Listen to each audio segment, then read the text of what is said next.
Today, all of Kyoji's classes were in the morning. On his way to meet Yo for lunch after his final lecture, Kyoji suddenly gets a phone call in the middle of the hallway. Without thinking, he reaches to his belt for his new camera phone, but curses when he realizes his ringtone is coming from the old phone in his bag. What? Okay, this game came out in 2003, so this must be like some sort of like $5 track phone nowadays. That is a thing.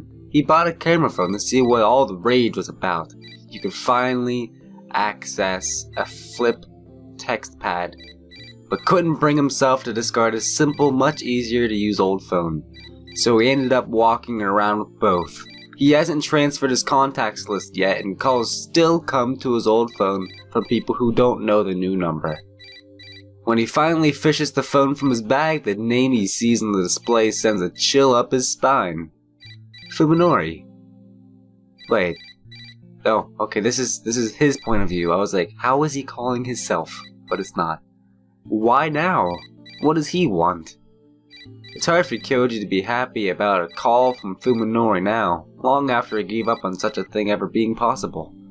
Yes? Hey Kyoji, you're done with that class for today, right? Well, yeah. Of course Fuminori would know that Kyoji has always had a lot of free time on Thursday afternoons. I have something to talk to you about. Can you come to the parking lot? Now? Yeah, I'll be waiting. You know, Fuminori has gone insane, will kind of just embrace the lifestyle he's currently in because of the choice I made. Is he going to murder him? Probably. Fuminori hangs up without another word. What's gotten into him? What does he want? Kyoji wonders as he sticks the phone into his jacket pocket. This sudden change is disturbing after a week of Fuminori clearly trying to avoid both Kyoji and Yo. Maybe he's finally ready to talk, in which case Kyoji should probably consider this a good thing. However, he can't shake his unease completely. And for good reason. Did I keep you waiting? Nah. In the parking lot, Kyoji finds Fuminori leaning up against a fender of Kyoji's Accord. This is the first time he's seen Fuminori since the night at the mysterious abandoned house. It's been a long time since they've spoken face to face in the light. Perhaps that's why Kyoji senses something is strange in Fuminori's expression. He's not sure what exactly, but something has definitely changed. He has a smile on his face now. Coolsies. That just shows he's embraced his lifestyle. I think I told you before that I'm currently looking for information on a man named Doe guy. So I've heard. Well, it's starting to get more complicated. It looks like I can't handle it by myself after all.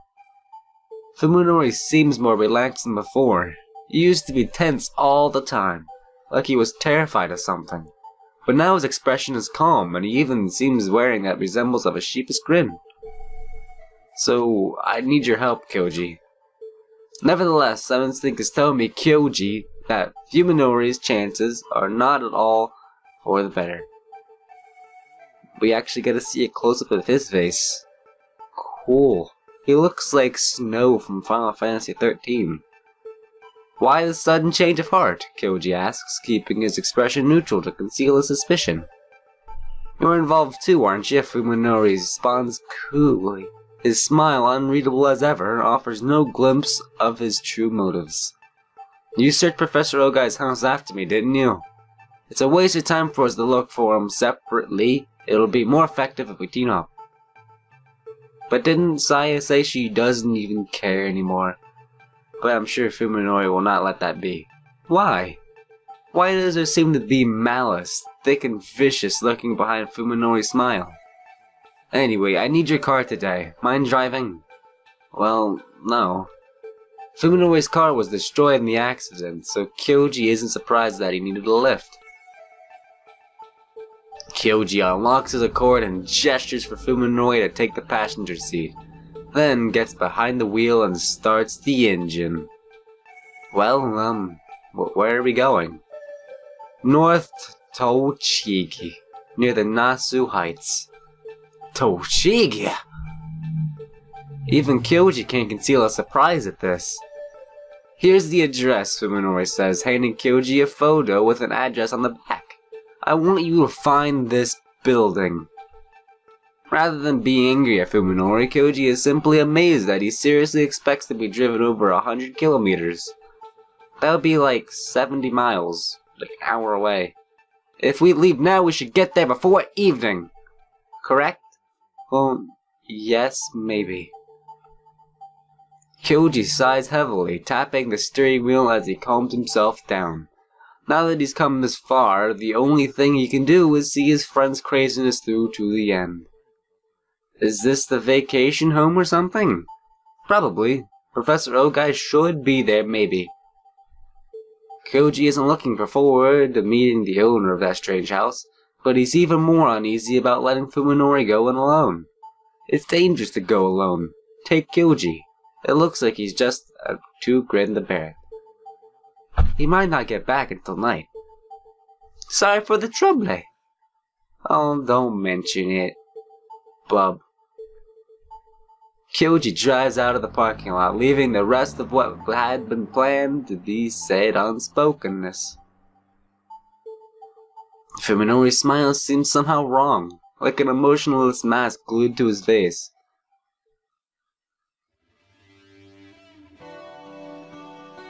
Yo. Coolsies, we're in the perspective of Yo now. She finds herself sitting alone in the cafeteria, searching for a familiar face as her lunch cools on the table in front of her. It's not as though she and Kyoji planned to meet, and it wouldn't be at all unusual for him to have another engagement. When he hadn't been able to show up in the past, Omi and Fuminori would pick up the slack. But neither Omi or Fuminori is here anymore. Yo puts her down her chopsticks, her appetite ruined by the lack of company, and even more so by the anxiety eating her. She knows that Omi's absence isn't become some illness or unavoidable business. She is dead. She doesn't know why Fuminori suddenly turned against her. If Kyoji were here, she would count on him to distract her from the worries with some idle conversation. Now that she's all by herself, Yo becomes keenly aware of how little tolerance she has for the loneliness. She begins to feel paranoid, like the world itself is plotting to steal everything from her. What exactly is going on here? Where has Omi gone? Is Fuminori really uninvolved? Or is the key to this mystery, like Kyoji and Dr. Tanbo, suspect? Yo will never forget what happened last Thursday. Alone and without an outlet for her pain after Fuminori verbally eviscerated her, Yo had been lucky enough to catch sight of Kyoji. Concerned, he had listened to her, and although he hardly could make a problem go away, his kindness had comforted her. At the same time, Omi had been on her way to Fuminori's house, and she hasn't been heard of since. Yo has only been aware of Fuminori's connection to the Omi's disappearance since yesterday, when the truth had been revealed during their visit to the T University Hospital. What if? Yo considers a new possibility, trying to find the answer to the question, why did Omi suddenly decide to go to Fuminori's house? What if it hadn't been a coincidence that Yo had run into Kyoji that day? What if Kyoji and Omi are both knew what happened to her between her and Fuminori, and had decided to act separately? Omi might have seen the confrontation in the courtyard. She might have even seen eavesdropping. It's not even unthinkable.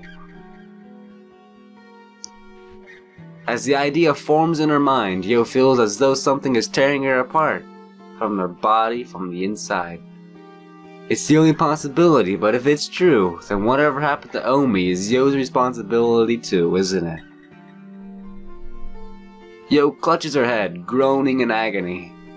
The food she brought out on her tray is now cold, not that she would have eaten it anyway. Despite the frustration and anxiety tormenting her, Yo is unable to act on her own. She has never been very flexible, nor is she known for her sharp intuition. She hasn't the slightest idea how to respond to the situation. If Omi were here, she would probably tell Yo to think positive and trust her instincts. Yo has always been depending on her best friend's energy. Now that Omi is gone, Yo realizes just how weak and useless she is. Powerless to stop herself, she can only think deeper and deeper into a vicious cycle of self-loathing. The sudden sound of her phone ringing is what pulls her back from the brink of despair. It's a text message. There's no title, and the sender is... Omi-chan! Yo cries out in shock. The message itself, however, is even more baffling. Do you want to know about Saisaka Fuminori? If so, come to this house alone. Tell no one. Huh. What a... Cool, I think? Sure. The message bears no trace of Omi's personality, but Yo can't deny that it was sent from Omi's phone.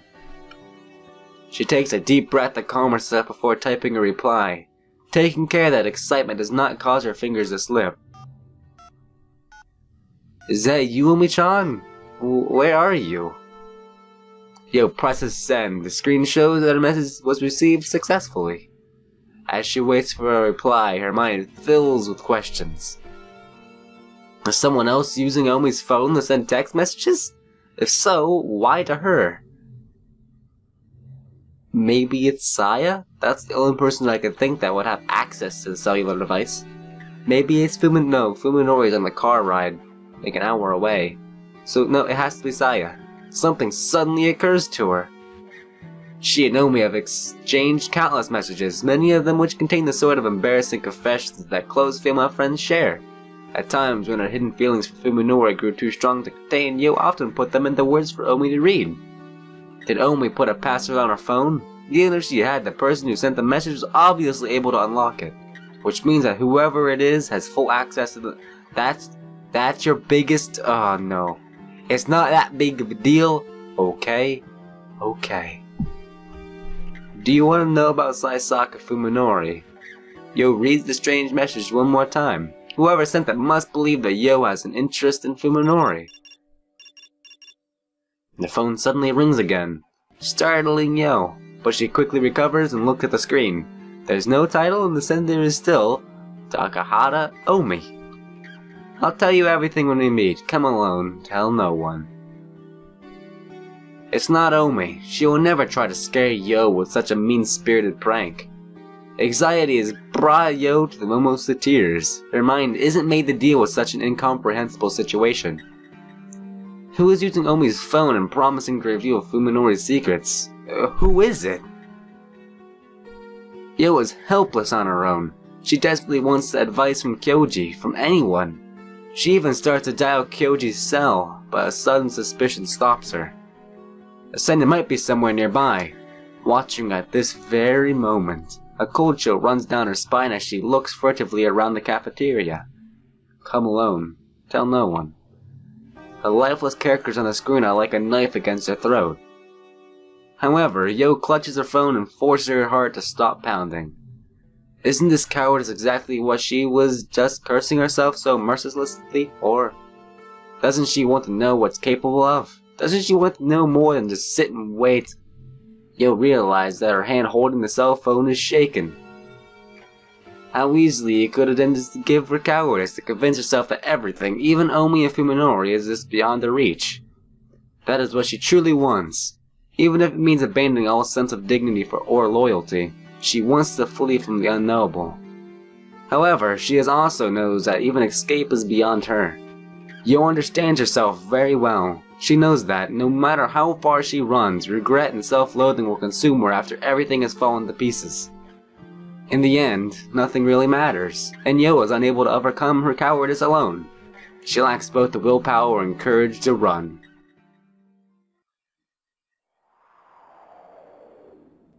You know, for the longest time I thought this game was quite stereotypical, because I could just pick out exactly what's gonna happen. It still could be if it just happens to be exactly what I just thought it was gonna be. But so far, with the cellular device, as long as the cellular device doesn't just bring it to Saya and Saya kills her, and then this game will actually have some sort of weird mystery that I didn't put together and not stereotypical whatsoever. Let's hope that Saya doesn't kill her. For science reasons. The silence of the afternoon neighborhood seems something forbidding. A stink is in the air, as though someone's garbage has been left out for a long time. Even this perfectly normal residential area appears ominous to Yo in her current state. She feels like she's standing in the middle of a ghost town where everyone in the surrounding houses has died. Yo pushes her fear aside and presses the buzzer on the Saisaka house's front gate. She didn't see Fuminori in class today. Is he at home? He couldn't be the one who sent those awful messages, could he? Well, he could. Could have the phone, but he is on a car ride, right? Unless this is a different time zone, maybe, I don't know. She doesn't want to even consider the possibility because it's so far-fetched, so she forces the unwelcome thought from her mind. There's no response from the intercom. Yo doesn't know, of course, that Omi stood in the same place 1 week ago, staring at the silent intercom with the same confusion that Yo is experiencing now. Yo, however, is not forced to wait as Omi was. The phone in her pocket suddenly rings, catching her completely off guard. Ooh. It's another untitled text message, oh my gosh, from Oji's phone. Come in. Door's open. Yo looks around quickly, a shiver running through her, as she realizes she's being watched. Searching fearfully for an observer, Yo spots movement out of the corner of her eye, on the second floor of the Saisaka house. A tightly drawn window curtain just fluttered slightly. The watcher, the person who has been sending the messages, is inside the house. Only now does Yo realize that every other window with its storm shutters completely closed. No matter what happens inside, no one will ever know. This time, she is nearly overwhelmed by the intense urge to run away and never look back.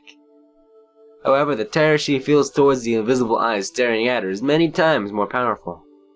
She has nowhere to run, except inside the house and probably die by Saya. Yo bursts into tears, unable to take one step forward or back. The phone rings again in her hand, as though demanding that she enters the house at once. She steps through the gate, her legs so shaky that they hardly seem connected to her. When she enters the house, the undeniable stench assaults her nostrils. The house is dark, even though it was in the middle of the day. Fuminori must be out, as his shoes are not in the vestibule. However, Yo catches sight of a different pair of shoes stuffed behind the shoe cupboard. They look familiar, so she pulls out of the shadows for one closer look. As soon as she recognizes them, her mind tries desperately to find a way to deny reality. They are definitely the same as Omi's favorite shoes. Yo has seen her wearing them a number of times. However, that doesn't mean that Omi is here in this house. They might belong to someone entirely different, like Saya, or someone who bought the same shoes from the same store. There's no way Omi could have been here. In a sudden flash of insight, Yo presses the most frequently used speed dial button on the phone, still in her tightly clenched fist. The phone dials Omi's number. It only takes a second for the signal to reach the nearest relay station, and then... Oh. That was the closest thing to a jump scare yet, and I nearly just, had a spaz attack. Whoa. A familiar melody echoes through the house. The unmistakable sound of Omi's phone. It's coming from the second floor. Someone must still be up there in the room with the moving curtains. Omi's phone only rings for a few moments, and then it stops, as whoever is holding it realizes Yo's intentions. For the first time, Yo feels the definite presence of her formless guide. Who's there? This is such a stereotypical scary movie setting. She gathers her courage and all calls out into the house, but there is no response. Whoever it is must not want to be seen. Swallowing hard, Yo makes down the hallway to the staircase. Maybe it's Omi. Maybe it's Fuminori. Surely it's just two of them playing a prank on her. Kyoji might even be there with them. Yo's mind fills with comforting images. Whether or not they're possible, she wants to believe them. Otherwise, she will not be able to make another step. Omi-chan? Is that you? Saisaka-kun? Are you there? As she climbs the stairs one at a time, Yo calls out in a voice choked with tears. When they see her sobbing, they'll probably laugh and make fun of her. Let them. It would be the happiest moment of her life. She just wants to see this torment to end as quickly as possible. She tries to move faster, but her trembling legs force her to move at an agonizingly slow pace, dragging the crushing silence out even longer. With each second, she begs for release from this nightmare. After enduring what seems like an eternity of stillness, Yo finds herself standing in a second-floor hallway. No sound greets her. There's only the gloom brimming with silent malice. Omi-chan? Omi-chan? She shuffles forward, calling out in a weak voice. Come out already, please. I can't take this anymore. A door in front of her is half open. It probably leads to the room that overlooks the front gate. Yo watches helplessly from the corner of her mind as her body, seeming to move on its own volition, slowly opens the door. Jump scare, maybe? Okay, good. No jump scare time, but it's super rainbowy. The room is empty. The damp, stinking air clings to Yo's skin. Please, stop this. She is at her limit, unable to make a single step more. Her spirit has been completely crushed. Perhaps her tormentor has been waiting for this very moment. Oh, what in the world is... Why is that a thing? Why is that there? What... Random ecchi scene. Out of nowhere. Something grabs Yo's arm from behind. Something flexible and strong, like slime-covered rubber. As the thing binds her limbs, finger-like appendages tear roughly through her blouse and force their way. What? Yo screams at the top of her lungs, amazed that she still has the strength to do so. Responding to her distress, primal energy surges through her body as she flails wildly, trying to free herself. However, the grip of the thing behind her remains unbreakable. With escape impossible, Yo can only scream even louder as something cold and wet slips. Okay. I guess tentacle porn is good for some viewers, but not me. Yo was helpless to resist. Cool. I was expecting some sort of thing, not some sort of tentacle rape thing. Why? What was the creator thinking? Just, oh yeah, let's make it all scary. And it's like, whoa! Oh yeah, I have a boner now, let's post these, instead of killing her, let's just, have a tentacle rape scene. Okay, I'm probably just gonna skip. Okay, it's over. Okay, it's over. Suddenly the thing releases its grip on her breasts and pulls out from under her bra. Yo falls onto the floor, unable to support herself, like her bra, on her unresponsive legs. Having used all the strength of her body had been reserved in, she feels more marionette with strings cut. The creature that just grabbed her from behind is still here, lurking in a dark corner in the room. Yo can feel it watching her, but she can't bring herself to turn around. She knows full well that seeing it will likely destroy the last vestiges on her sanity. From close by comes the muffled tapping of buttons being pressed. Yo hears a cheerful electronic sound, terribly out of place in this room, and sees the phone in her hand blinking coldly. A new text message has revived. She is powerless to stop herself from reading the characters on the screen. You're pretty, and okay. You can read that on your own volition. Your body, okay. Yep. Is this like some sort of monster made from killing Mr. That One Random Raping Guy? Maybe. No, she has an answer. The message from Omi's phone were sent by this thing that just mauled Yo's breasts. Gone. Yo curls up into a tiny sobbing ball, unable to raise her voice or even move. Oh God, please save me. The creature hiding in the darkness makes a burbling sound. Yo somehow understands that it was laughing contemptuously at her. That must be how you tried to tempt me. Oh. You tried to steal him from me, didn't you? You thief. Oh, so this is actually Saya, but she must be both ways or something. To compliment.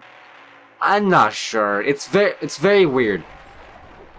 Especially something like this. What in the world am I looking at right now? I do not even know. Something cold seizes Yo's ankles and travels slowly in her legs, cover her entire lower body. Subliminal tells her that it's the stuff. She will be raped, powerless to resist. Stop. She pleads feebly, though she knows there's no hope of an inhuman creature will be merciful. Please, not there, Oni-chan. Okay. You know what? You know what? Why is this a thing? Why is this here? I do not understand. This is so weird. I'm skipping it. There was black, so I can actually just go back to it. Can I do that? Rewind. Cool. Oh, that wrong button. Wrong button. Wrong button. Return, please. Okay. I can read this now because there's actually a black screen. The pain is sharp and savage, greater than anything she's ever felt before. Okay, it's back. I thought it was gonna go away for good, but I just... You know what? What? I still haven't been kissed, have I?